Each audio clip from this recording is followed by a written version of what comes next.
NFL Week 8 kicks off tomorrow with the Dolphins taking on the Falcons in Atlanta. And let's be honest, Miami's season hasn't exactly been impressive so far. So, let's look ahead to the future and dive into Mock Draft 2.0. Last week, we explored a trade scenario that landed Ty Simpson in the first round, along with safety Caleb Downs from Ohio State. But this time, no trades, just straight picks. Miami currently holds the number 2 overall selection. So let's see what happens when we stand pat and make every pick count. The Dolphins have selections in nearly every round except the 6th, giving them plenty of opportunities to reshape this roster. Before we go deeper, don't forget to subscribe to the channel, like the video, and share it with your friends. And of course, hit that bell icon so you never miss an update. Alright, back to business. With the 2nd overall pick in the draft, the Dolphins are going quarterback, and this time, it's Fernando Mendoza out of Indiana. The Jets took Ruben Bain at number 1 in this mock, which might not happen in real life, but we'll take it. Mendoza to Miami just feels right. Through 8 weeks of college football, Mendoza has become my clear-cut QB1. Sure, names like Leonard Sellers, Ty Simpson, and Dante Moore are in the mix, but none combine talent, consistency, and leadership the way Mendoza does. He's got that perfect balance, elite potential with a steady, reliable floor. Standing at 6 feet 5 inches and 225 pounds, he's got the ideal NFL frame. You see his size every week, staying composed in the pocket, reading the field, and delivering throws with touch and accuracy. His completion rate is an incredible 73.5%, and his QB rating sits near perfection at 136.3. Mendoza started his college career at Cal before transferring to Indiana, and that move paid off. He's matured, confident, and commands the offense with poise. He's not a pure dual threat, but he's mobile enough to extend plays and make things happen when the pocket collapses. Think Joe Burrow-level mobility and calm under pressure. Every throw looks clean, every spiral perfect. You can just feel it. This guy has the it factor. He looks like someone ready to step into an NFL locker room and lead a franchise from day one. You're not going to see Fernando Mendoza winning games with his legs every week. That's not his style. But when it's 3rd and 8 and the play breaks down, he can absolutely burn you by climbing the pocket, escaping pressure, and picking up that first down. Look at the advanced metrics. This guy isn't just dumping off short passes. His average depth of target is 9.2 yards, which is outstanding. Sure, a chunk of his yards, around 240 plus, come from the screen game, but that's part of a balanced college offense, not a crutch. His average time to throw is 2.57 seconds. Nearly identical to the NFL average of 2.55. That tells you he's not a backyard quarterback running around and making highlight plays like Caleb Williams. Mendoza is a disciplined pocket passer who reads defenses and delivers with precision. He thrives in the RPO, run-pass option, game, which some fans worry about translating to the NFL. But here's the thing. If you build a system that uses his quick decision-making, accuracy, and awareness, he can thrive in any scheme. He's a pocket guy who can handle structure, but with enough mobility to add variety to your offense. So, if the Dolphins end up picking inside the top 3 or top 5, should they draft a quarterback? It's a fair question. Tua Tagovailoa is still under contract, but with the team's struggles, it's time to seriously think about the future. If you're asking me, yes, they should. Mendoza could be the answer Miami's been searching for. But what do you think? Should the Dolphins pull the trigger on a new franchise QB? Drop your thoughts in the comments below. Moving on, in the 2nd round, with the 34th overall pick, Miami turns to the defensive side of the ball. We're going linebacker Sonny Styles out of Ohio State. Now, some might say, do the Dolphins really need a linebacker? Well, let's look at the situation. Jordan Brooks is under contract for 1 more year, and Tyrell Dodson is back as well. But despite that, adding Styles makes complete sense. This guy's been a force for Ohio State. Standing 6 feet 5 inches, 243 pounds, he's the heartbeat of one of the best defenses in college football. He played a key role in the Buckeyes' national championship run and is once again leading a top-ranked defense in 2025.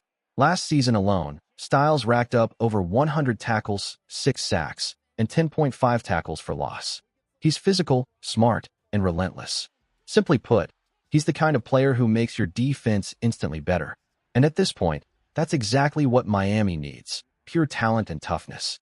Forget positional needs. The Dolphins need difference makers, and Sonny Styles is one of them. When it comes to rebuilding this Dolphins roster, the strategy is simple. Take the best player available no matter the position. The only spot I might hesitate on is running back, but everything else is fair game. Offensive line, quarterback, linebacker, safety, it doesn't matter. If the player can help elevate this team's floor, you take him. Because right now, Miami needs talent. Period.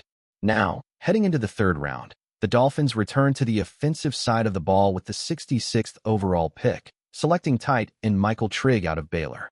Some fans might question this choice. Do the Dolphins even need a tight end? Well, think ahead. Miami's offense could look very different next season with a potential change in play caller or scheme. A reliable tight end could become a key weapon in that system. And Michael Trigg isn't just any tight end.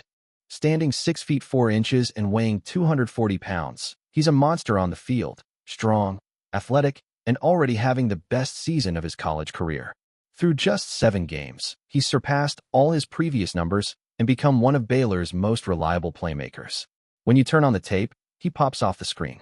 I remember watching him against Kansas State. 2 touchdowns, over 100 receiving yards, and a highlight reel of big-time catches. One play that stood out was a contested grab over the middle. Trigg adjusted midair, high-pointed the ball, hauled it in, and powered forward for extra yards.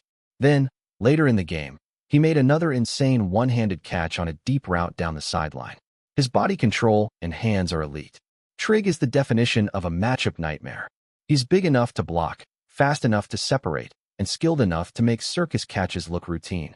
He's exactly the kind of safety blanket a young quarterback like Fernando Mendoza would need.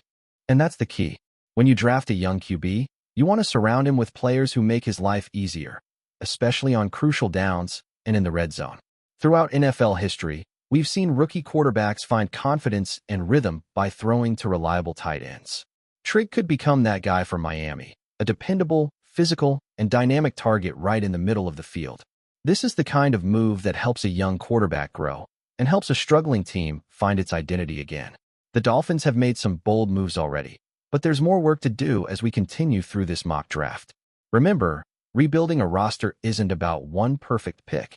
It's about stacking smart decisions and finding players who can grow into cornerstones for the future. Now, still in the third round, Miami holds another selection.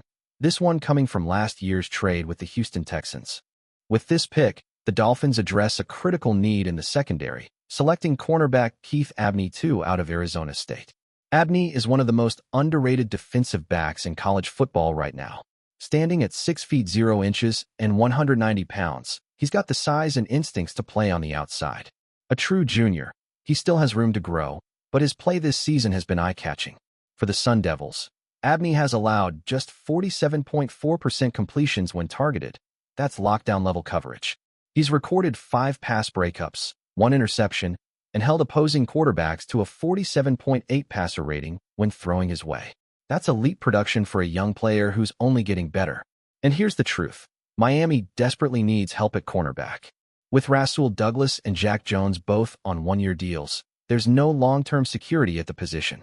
Even Jason Marshall Jr., once seen as a potential starter, has struggled with consistency and injuries. That's why adding a young, athletic corner like Abney makes perfect sense. He brings fresh energy, technical discipline, and confidence to a position group that's been patchworked for too long. As we officially move into the fourth round, Miami continues building the foundation by turning to the trenches, selecting offensive lineman J.C. Davis from Illinois. Davis is one of those versatile, blue-collar linemen every team wants. He's tough, intelligent, and capable of playing 4 different positions across the line. That kind of flexibility is gold in today's NFL. The Dolphins' offensive line has been a weak spot for years, and it's time to fix that once and for all. With Davis, Miami adds not just a lineman, but a tone setter, someone who can bring consistency and toughness to the front 5. Every championship team is built from the inside out, and Davis could be a key piece in helping Miami finally stabilize their protection and open up lanes for their offense. At Illinois, J.C. Davis has anchored the offensive line, starting primarily at left tackle over the last 3 seasons. But what makes him special isn't just his experience, it's his versatility. With his size, athleticism, and footwork, Davis could easily transition to left guard, or even right tackle at the next level. That kind of flexibility is exactly what the Dolphins need in the middle rounds. A lineman who can adapt and fill multiple roles depending on injuries or scheme changes. According to Pro Football Focus, Davis has graded out well this season while protecting the blind side of veteran quarterback Luke Altmaier. He's allowed just 10 pressures and 2 sacks, showing steady improvement throughout the year. But what really stands out on tape is his mobility. Davis moves like a tight end in open space. He can reach the second level, pull across the formation, and set the edge on outside runs. He's not just big, he's an athlete, and that's exactly what Miami's offensive line has been missing. And speaking of the Dolphins' offensive line, it's time to have an honest conversation. The team must start preparing to replace Austin Jackson. The former first-round pick from 2020 has battled inconsistency and injuries year after year.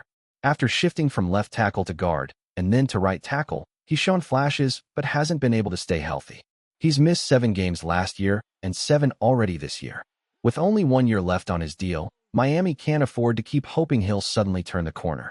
That's where J.C. Davis comes in. Drafting him gives the Dolphins options. He can spend a year learning behind Jackson or, if he impresses early, step right in as the starting right tackle. Either way, he provides competition, and right now, that's exactly what this offensive line needs. Outside of Patrick Paul and Aaron Brewer, Miami's offensive front has been disappointing. Adding Davis could finally bring some reliability and toughness to a group that struggled for far too long. Now, moving into the 5th round, the Dolphins go back to adding offensive firepower, selecting wide receiver Nyckoles Harbor out of South Carolina. Some fans might roll their eyes and say, do we really need another wide receiver? The answer is absolutely yes. This unit could look very different soon. Tyreek Hill's future in Miami is uncertain, and outside of Jalen Waddle, the team lacks consistent production. Eric Ezukama and River Cracraft have barely made an impact this season. That's why taking a talent like Harbor makes sense. He's raw, but his size, speed, and upside are impossible to ignore. He's the kind of developmental receiver who could eventually become a dangerous weapon in Miami's offense, especially paired with a young quarterback like Fernando Mendoza. Every rebuild needs those mid-round steals, the players who turn potential into production. Harbor could be that guy. You already know what Malik Washington brings. He's a pure slot receiver, quick and reliable underneath. But Nyckoles Harbor? He's the exact opposite. Harbor is a true outside threat, a big play X receiver who can dominate on the perimeter. He's listed at 6 feet 5 inches, 235 pounds, and that's no typo. This guy looks more like a defensive end than a wideout. He's a physical freak, a matchup nightmare for any cornerback in the league. Now, I'll be honest, he's not a polished route runner yet. And yes, the drops show up at times. But when he's on, he looks unstoppable. There are moments where he makes DK Metcalf look small. That's how imposing he is on the field. And his speed? Unreal. Officially, he's been clocked anywhere from 4.34 to 4.39 in the 40-yard dash, but there were whispers from his high school days that he once ran a 4.24. Whether it's true or not, one thing's clear. For a man his size, that kind of acceleration is ridiculous. So, taking a swing on him in the 5th round is absolutely worth it. Imagine giving Fernando Mendoza a weapon like that. You line up Jalen Waddle on one side and Harbor on the other, and defenses will have no choice but to respect the deep ball every single snap. Moving on to the 7th round, the Dolphins look to strengthen the trenches again, this time with an edge rusher, Patrick Payton out of LSU. Last week, we went defensive tackle with Gooden, also from LSU. This time, it's another Tiger, but one who brings length and athleticism off the edge. At 6 feet 6 inches, 255 pounds, Payton has NFL size and flashes real potential as a rotational pass rusher. His production hasn't been eye-popping, 19 tackles, 1 sack, and 3 pass breakups this season. But at this stage of the draft, you're taking chances on traits and upside. And Payton checks both boxes. He's also from the Miami area, which makes the pick even better. There's something special about bringing homegrown talent back to the Dolphins, guys who understand what this franchise means to the city. So, to recap, Fernando Mendoza, Sonny Styles, Michael Trigg, Keith Abney, J.C. Davis, Nyckoles Harbor, and Patrick Payton. 7 picks, 4 in the first 3 rounds, 3 on day 3. Now it's your turn. How would you grade this mock draft? Drop your grade below. A, B, C, D, or F. And remember, we'll keep breaking down every rumor, every prospect, and every Dolphins storyline leading up to the draft. So if you haven't already, make sure to subscribe. This is just the beginning.